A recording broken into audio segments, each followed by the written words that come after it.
and welcome to another episode of Spirited Dialogue hosted by Transformity. I'm Gautam Palapa, I'm Asanka. and we're the founders of Transformity, a thought leadership forum that focuses on transforming humanity with empathy and technology. Today, we are going to dive into the exciting topic of data and how it drives business strategy, tactics, and outcomes. Since we want to give it the right level of discussion, Asanka and I have decided to make it a 3 or a 4-part series on data strategy. And we are also honored to be joined by a thought leader and strategist in the data space, Sunil Sharma. Sunil has transformed several organizations through his in-depth knowledge of technology and data, and I've had the privilege of working with him on digital transformation projects, innovation, and modernization efforts. Sunil, welcome to Spirited Dialogue. And why don't you give a little bit of your background and why data strategy is such a passion for you? Yeah, first of all, thank you, Gautam and Asanka, for inviting me and giving an opportunity for me to share my experience and thoughts and how there's some of the organizations facing some of the challenges around data. So there's a lot of talk about data, but how really data is as good as you make something out of it. So a little bit about myself. I am currently working in the life sciences and healthcare industry.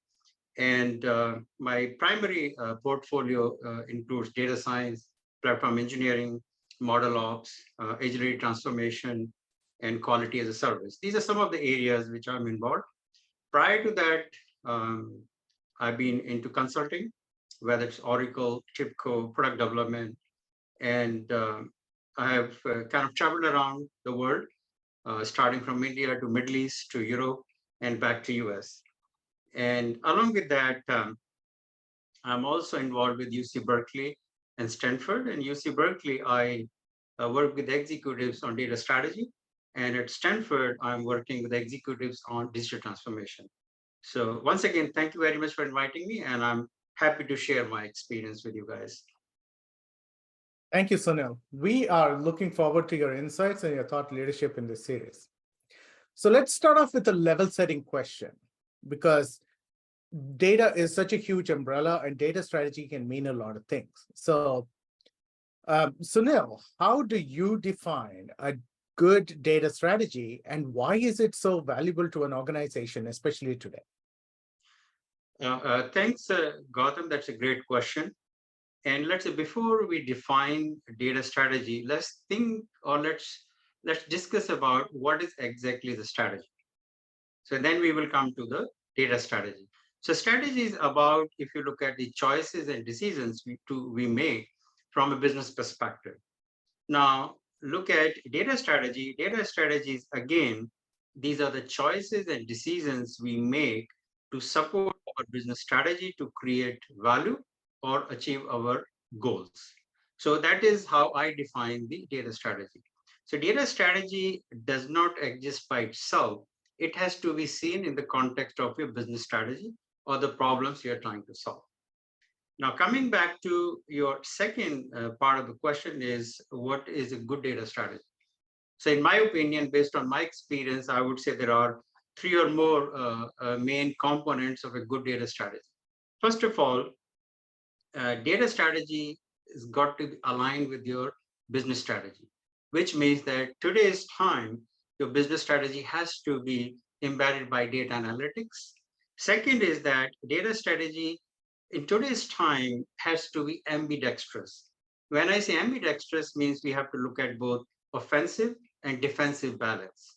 So offensive balance is that when we are trying to grow the business, for example, and defensive is when we are trying to or have the focus more on the compliance, the standards, and the quality.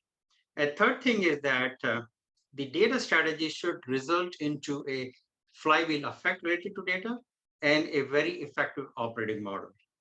And fourth is that another key part is the defining the measurement matrices, because any data strategy which is not resulting to any kind of business outcomes will not do good to the business. That is great. And I love the fact that you're saying that we need to have both an offensive and defensive strategy, because more often than not, what I've seen And Asanka, I'd like your thoughts on this as well. What we've seen in the field and with a lot of executives is they consider gathering of data and performing some kind of an action upon it as the limit of the data strategy, when in reality, data can actually help you propel and become that market differentiator, identify the patterns, bring in those newer things that your competitors probably are not even looking at because the data is so intrinsic to you. And instead, I've seen a lot of companies become data hoarders, and they feel that just collecting all the data means they're achieving something. And Asanka, you're also in the field a lot. What are your thoughts about both the offensive and the defensive approach? Yeah, I think Gautam, you picked a good point, and I'm 100% with Sunil as well, what he explained. So yeah, it's a common problem, and people think data in a very narrow mind, I would say, because they know the need, but then again treat it as a very low priority item. And even when I put my hat as a technical architect, even my advice for executives to look at it as a whole set of information architecture point of view, not just data, and then see how we can have the entire life cycle of a data set, and then see how we can repurpose the data, how you can secure the data, as well as how you can distribute this data across the organization, as well as with the other stakeholders like your partners, your consumers, and then have that strategy coming from there. And it has to be an iterative approach as well, because you can't get a strategy done in the current context, because things are changing from the business point of view, as well as things are changing from the consumer point of view. So how you can have this evolving strategy, as well as have enough room for you to improve, as well as change a strategy without affecting the core data set of your organization. So that is how I take it from the experience that I had with a number of enterprises. Yeah, and that's a very similar thing. So thank you for bringing both of that up. And especially since the pandemic and after that, almost every industry vertical has invested a lot in data and predictive analytics. And in a number of cases, it's changed their business model to incorporate data. Retail, healthcare, delivery industries, for one, have invested significant amounts of money to this end. And there are so many examples of how organizations have used data in order to get that market advantage or to actually make things better for their customers.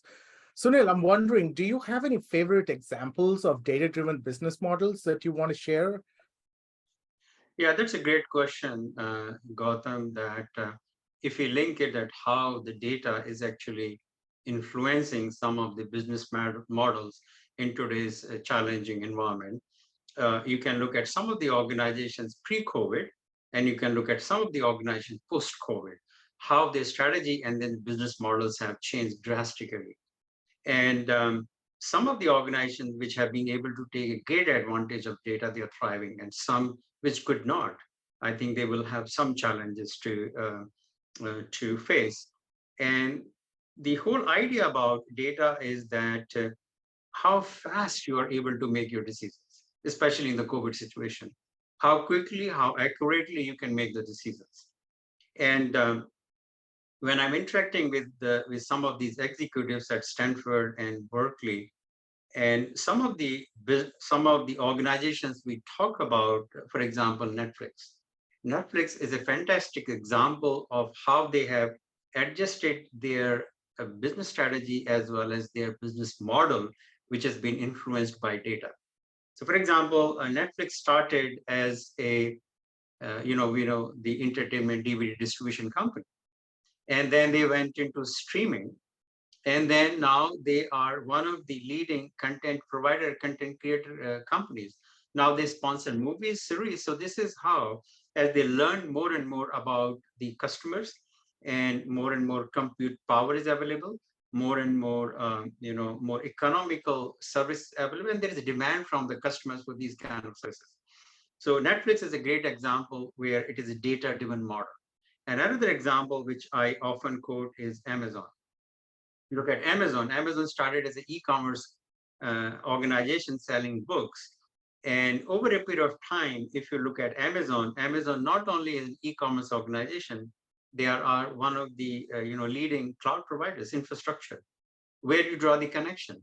And third, if you look at Amazon, also does the streaming services. They also are the content providers. And fourth, which is most important and interesting, is that since Amazon controls the platform, their e-commerce platform, now you see that Amazon also selling their own products. Yeah. It's a big risk, but because they are the dominant partners and they have started selling their own products, which is against their partners, which are the sellers, but they have been very successful. So, but this is all actually being enabled and fueled by data. Yeah, that's great. And it's so interesting that you bring up these two, especially companies like Netflix, like Amazon, also companies like Disney and other things, because in one of the previous episodes, Asanka, if you remember, we were talking about experience economy, right? We were talking about how the world has evolved into delivering digital experiences and overall holistic experiences to the customer, and why it was so important. So I want to actually get your take on this. How do you think these examples that Sunil mentioned build upon that experience economy? Yeah, I think the examples Sunil brought, those are kind of the digital native companies who's providing a great digital experience for these end users. And all of us, I think, we are enjoying their services, right? So when it comes to the experience economy, the main point is about how rich is the experience, and that rich experience creates the value, as well as the rich experience create the differentiators in between two organizations. So how these data and information connects with the experience economy, it creates a foundation. And my favorite PGPR, the personalized, geosensitive, predictive, and real-time. That's the experience end users are looking at. So to give this personalized, geosensitive, predictive, and real-time, what you consume is this data. And Sunil mentioned a really good point about the real-time, how quickly we can process the data, and then how quickly you can provide that data to the end user in the way that they required. So that's the key. And I think the entire experience will totally depending on this existing data and the real-time data happening at the moment, as well as using machine learning and AI, you can generate a lot of predictive data. So that way you can create a great experience for the end users. And these are really interconnected with each other. Yeah, I totally agree. And I think if I remember correctly, we had two examples out there. One was in the transportation industry, especially airlines. We were talking about providing that personalized, geosensitive, real-time experience, digital experience to the customer, especially a person who is traveling in case there are delays. So for example, in the Bay Area, we currently have an atmospheric river yet again, and there's obviously going to be rains and delays and all these various things. So how amazing would it be where a transportation industry can actually work that in, because they already have access to that real-time data. They're bringing that in and they're working upon it and providing much more predictive analytics and suggestions and understanding the situation that the traveler is in. So that's amazing. Sunil, any thoughts that you want to add on top of this? I think this is a great example of the transportation. So think about Uber. And Uber is another my favorite example, how they are influencing the what I call is the value chain model, the multi-dimensional platform, the model which they have. So I'll not go into much details, but continuing to the example which you said, let's say if I'm in Uber and today I can see where my driver is, where my ride is, and Uber does a dynamic pricing based on the arrival time of the flights, the international and the local. And they also look at if there is a, let's say, a game going on in that area. So their prices fluctuates in real time. But the example which I'm trying to connect is, for example, you're in Uber and you know your flight is going to be late. So you can see as I'm riding, if I want to take a detour or do something about it, or your gate has changed. So there is a great potential, in my opinion, in the platform and some of this data which is available with the transportation authorities and some of these companies. So this is one thought I wanted to add. There is a great opportunity there. Yeah.